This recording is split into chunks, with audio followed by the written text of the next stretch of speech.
অন্যায় দিয়ে আসলে অন্যায় নির্মূল করা যায় না। অন্যায় দিয়ে অন্যায় নির্মূল হয় না। অন্যায় নির্মূল করতে গেলে ন্যায় প্রতিষ্ঠা করতে হয়, ন্যায়ের স্থাপনায় অন্যায় নির্মূল হয়। আপনি একটা অন্যায়কে নির্মূল করতে গিয়ে আরেকটা অন্যায়কে মানে ঠাঁই দিচ্ছেন, তাইলে তো হলো না। তাইলে তো অন্যায় থেকে গেল। এটা দিয়ে হয়তো মানে আবুল কাশেম নির্যাতিত হইতো, ওইটা দিয়ে আপনার আব্দুল মতিন নির্যাতিত হবে।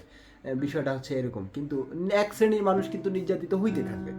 ঠিক আছে? তো মানে এই নির্যাতনের ব্যাপারটা থেকে আমাদের মুক্তি পাইতে গেলে আমাদের সার্বজনীন যে জীবন ব্যবস্থা, এটাকে আমাদের মানে জাতীয় জীবনে প্রয়োগ করতে হবে।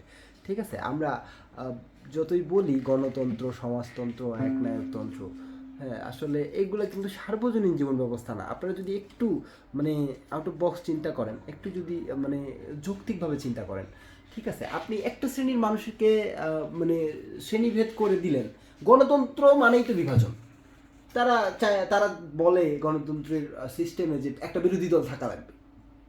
মানে কি, একটা বিরোধী দল থাকা লাগবে, মানে এক দল থাকা লাগবে আমার বিরোধিতা করার জন্য, মানে আমার সাথে ফাইট করার জন্য, আমার ব্যাপারে মানে মিথ্যাচার করার জন্য, আমার আমার আমার ব্যাপারে কি বলে তারা ষড়যন্ত্র করার জন্য একটা দল থাকা লাগবে।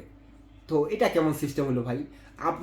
আপনি সিস্টেম তৈরি করে দিচ্ছেন, একটা সিস্টেম যেখানে সিস্টেমটাতেই বলা হচ্ছে আমার একটা বিরোধী থাকা লাগবে, আমার একটা বিরোধী পার্টি থাকা লাগবে। তো তাই যাই হোক, তো আমাদের এই রাজনৈতিক চর্চার, এই গণতান্ত্রিক চর্চার আমরা ফল দেখতে পেলাম।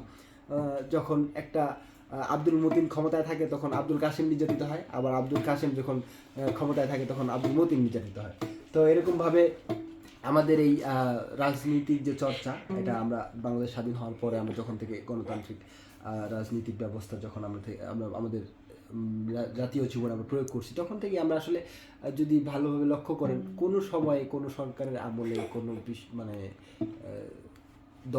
রাজনৈতিক দলের শাসন আমলেই বলেন, আসলে তেমন কোনোভাবে শান্তি শৃঙ্খলা নিরাপত্তা কি আসলে নিশ্চিত হয়েছে? আপনারা কি বলেন?